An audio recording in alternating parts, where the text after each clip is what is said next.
Bagaimanapun, jodoh, rezeki, dan maut adalah rahasia Allah. Kita tidak bisa mempercepat atau memperlambatnya. Yang bisa kita lakukan adalah berikhtiar untuk menyambutnya dengan sebaik-baik keadaan. Halo, assalamualaikum. Kembali lagi di channel saya, Cerita Elinda. Yuk dukung channel ini dengan cara like, komen, subscribe, bunyikan lonceng notifikasi juga ya. Selamat membaca kelanjutan novel Islami romantis karya Elinda yang berjudul Munajat Cinta Laili, bab kedua, pertemuan pertama yang tak disengaja. Selamat membaca, terima kasih. Saya permisi duluan, Ustazah. Setelah mengucapkan salam, Hilmi berjalan meninggalkan Laili yang masih termenung di depan ruangannya. Sebenarnya Hilmi juga berusaha mengurangi interaksi dengan Laili agar bisa menjaga perasaan masing-masing. Hanya saja karena dia tidak sempat menjenguk Laili sewaktu sakit, dia tak enak kalau tidak menyapanya setelah selesai upacara bendera. Beruntung karena ruangan asatid dan asatidah terpisah, getaran-getaran aneh yang dirasakan dulu ketika berhadapan atau tak sengaja saling pandang dengan Laili kini telah hilang. Dia bersyukur tidak terlampau lama terbelenggu dengan perasaan yang tak seharusnya. Cinta dan perhatiannya kini tercurahkan sepenuhnya untuk sang istri seorang, Ayesa Wijaya, istri yang mulai dicintainya sekarang sampai maut memisahkan.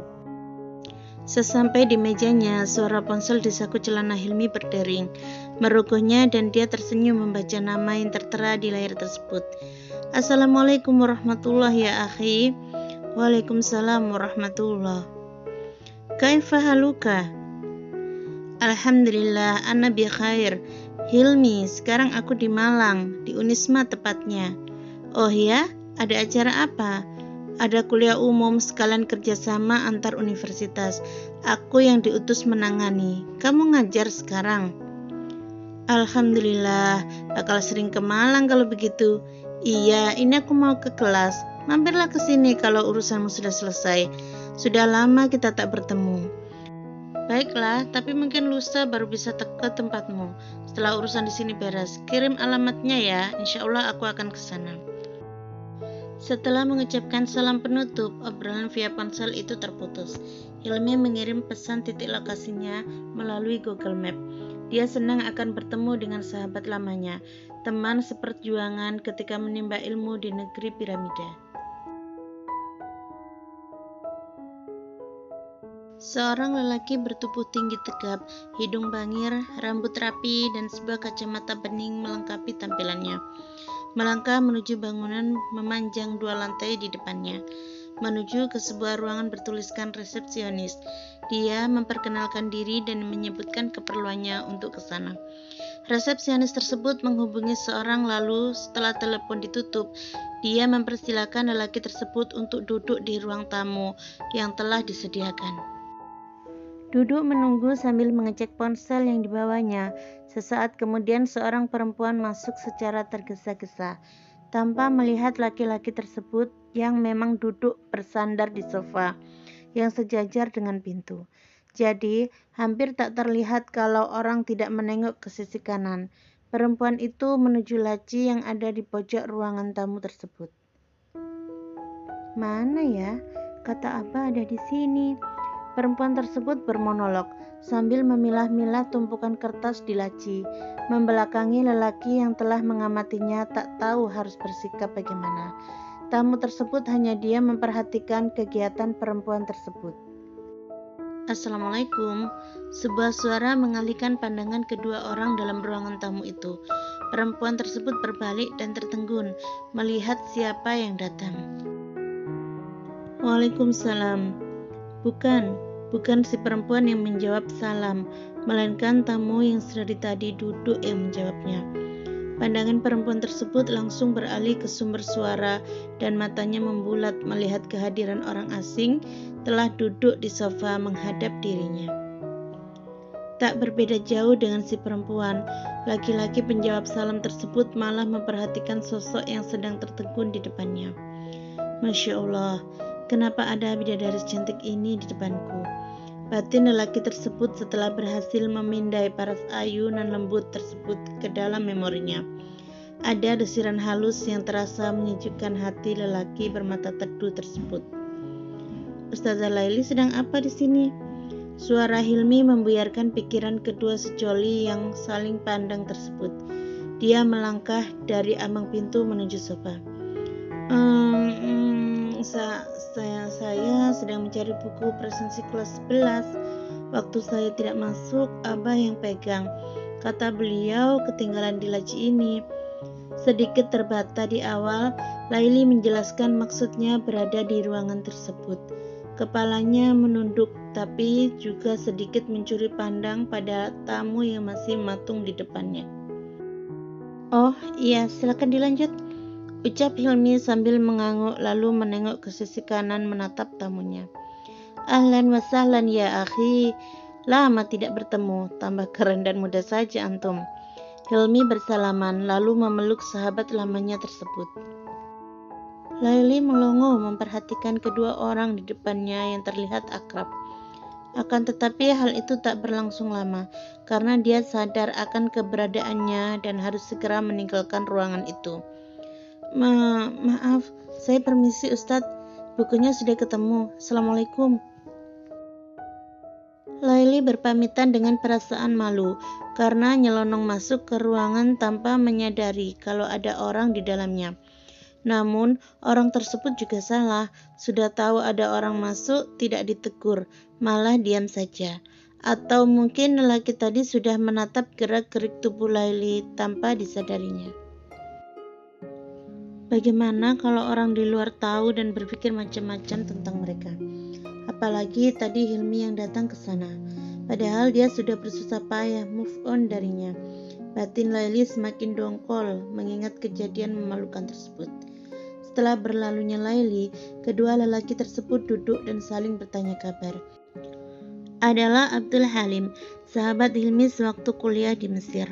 Halim berprofesi sebagai dosen ilmu hukum Islam di UGM. Dia juga kelahiran dan berdomisili di Yogyakarta.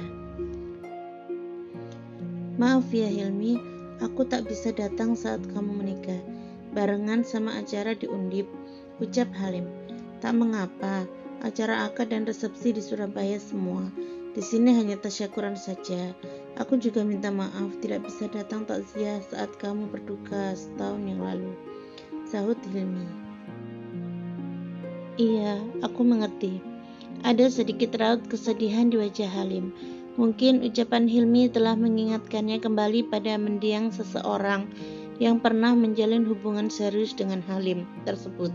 Mengingat almarhumah adalah adik tingkat Hilmi saat kuliah di Mesir dulu. Halim sudah tertarik pada Fatma, gadis asal Semarang yang kala itu bertemu dalam acara perkumpulan mahasiswa Indonesia di Mesir. Halim pernah bercerita tentang ketertarikannya pada Fatma, tapi Halim tak berani menyatakannya saat itu, karena keduanya masih sama-sama belum lulus. Barulah ketika sudah kembali ke tanah air, dia berani melamar gadis tersebut.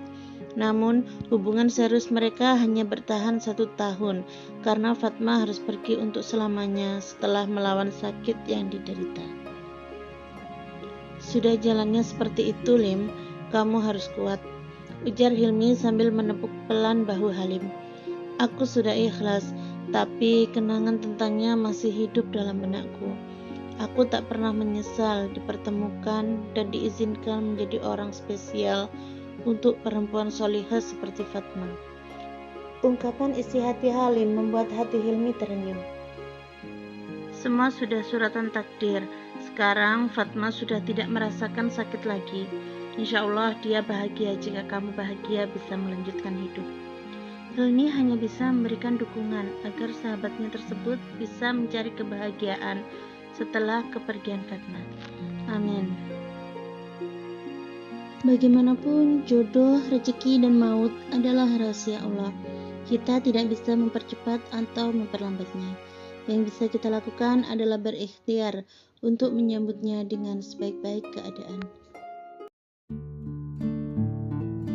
Kita makan siang di kantin madrasah gak apa-apa ya? Hilmi dan Halim telah selesai melaksanakan sholat zuhur berjamaah dengan seluruh siswa dan para asatid. Kebiasaan yang sudah sejak awal dilaksanakan di madrasah. Khusus setiap hari Rabu, ada ceramah agama dari ustadz secara bergantian. Siang ini giliran Hilmi yang mengisi ceramah di Masjid Al-Mukhlisin. Oke, aku juga ingin tahu seluk-beluk madrasah yang kamu perjuangkan sejak masih di Mesir ini. Jawab Halim sambil mengendarkan pandangan ke sekitar. Ada kebanggaan tersendiri baginya atas perjuangan Hilmi untuk membangun kawasan pendidikan Islam terpadu ini. Ikut ke ruang aku dulu ya, dompetku di tas. Sebelum berbelok ke arah kantin, Hilmi mengajak Halim ke ruangannya. Tak perlu ambil dompet, aku yang traktir. Halim mencegah Hilmi untuk mengambil dompetnya. Hei, di sini tuan rumahnya aku, jadi aku yang harus traktir kamu. Aku tahu uangmu banyak, tapi kamu tamuku kali ini. Tolak Hilmi dengan bercanda. Ya sudah, aku tunggu di sini saja ya. Halim duduk di bangku porselen yang terletak di depan ruang administrasi, sedangkan Hilmi melanjutkan langkah menuju ruangannya yang tidak jauh. Beberapa detik kemudian, Halim menangkap sosok perempuan yang tadi ditemuinya di ruang tamu. Laili berjalan ke arahnya bersama dua ustazah lain. Sepertinya mereka juga akan ke kantin untuk makan siang. Saat langkah Laili sudah dekat dengan Halim, tak sengaja pandangan mereka bertemu. Nyes, ada perasaan yang entah dikala netra gadis ayu tersebut melihatnya. Kembali dirasakan desiran halus yang sama seperti tadi pagi saat di ruang tamu. Halim menikmati suasana hati yang sudah lama tidak dirasakannya kembali setelah kepergian Fatma. Sampai saat Laili kembali menundukkan pandangan, Halim berkedip dan segera beristighfar dalam hati, lalu membuang napas, memohon perlindungan dan ampunan Allah karena yang barusan dia alami termasuk zina mata. Sudah, ayo kita ke kantin. Hilmi tiba-tiba berada di sisi Halim dan sempat membuatnya terkejut. Ayo, sahut Halim gelagapan. Kenapa kamu gelagapan? Seperti habis melamun. Hilmi bisa menangkap ekspresi sahabatnya tersebut. Tidak ada apa-apa. Yakin? Iya. Pandangan Halim mengarah pada jejak Laili yang menghilang. Hilmi, boleh aku tanya sesuatu? Ragu, Halim ingin mencoba mengorek informasi tentang Laili. Sepintas, sepertinya Halim pernah bertemu dengan perempuan tersebut, tapi lupa kapan dan di mana. Atau mungkin juga hanya perasaan saja. Entah kenapa tiba-tiba dia susah melupakan perempuan yang baru dilihatnya tersebut. Tanya apa? Mereka berdua sudah duduk di dalam kantin madrasah. Di meja depan mereka sudah terhidang semangkuk bakso Malang, sepiring gado-gado, dan 2 gelas minuman dingin. Kantin ini didesain seperti pujasera, dengan beberapa penjual yang menyediakan beraneka menu yang berbeda-beda. Banyak bangku serta meja yang tertata sedemikian rupa sehingga membuat pelanggan nyaman. Tak sengaja sorot mata Halim menangkap sosok yang dari tadi mengganggu pikirannya. Laili duduk bersama temannya di sisi timur dan menghadap ke arah Halim. Beberapa saat kemudian, pandangan mereka bertemu. Entah keberanian dari mana yang membuat Laili mampu memandang Halim yang juga menatapnya lekat. Sekitar 10 detik pandangan mereka saling mengunci, tapi memberikan efek luar biasa bagi mereka. Laili segera menundukkan pandangan dan menghirup oksigen lebih banyak untuk menormalkan kerja paru-parunya. Begitu pula dengan Halim. Sorot mata lembut yang dimiliki Laili mampu menghipnotis pikirannya. Sejak awal bertemu, pria tersebut tak bisa mengenyahkan bayangan Laili dari otaknya. Sebenarnya dia menikmati, tapi ini cukup menyiksa batinnya. Hei, katanya mau tanya. Apa? Suara Hilmi membiarkan lamunan tentang Laili. Sejurus kemudian dia mengingat kembali apa yang ingin ditanyakan pada Hilmi yang sedang menatapnya dengan kening berkerut.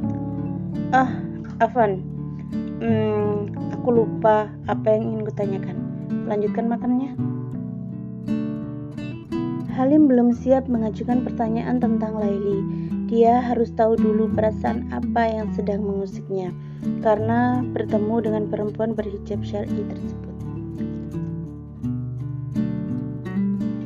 Terima kasih sudah membaca sampai akhir. Semoga teman-teman sehat selalu dan dimudahkan urusannya. Sampai bertemu di video selanjutnya. Wassalamualaikum warahmatullahi wabarakatuh.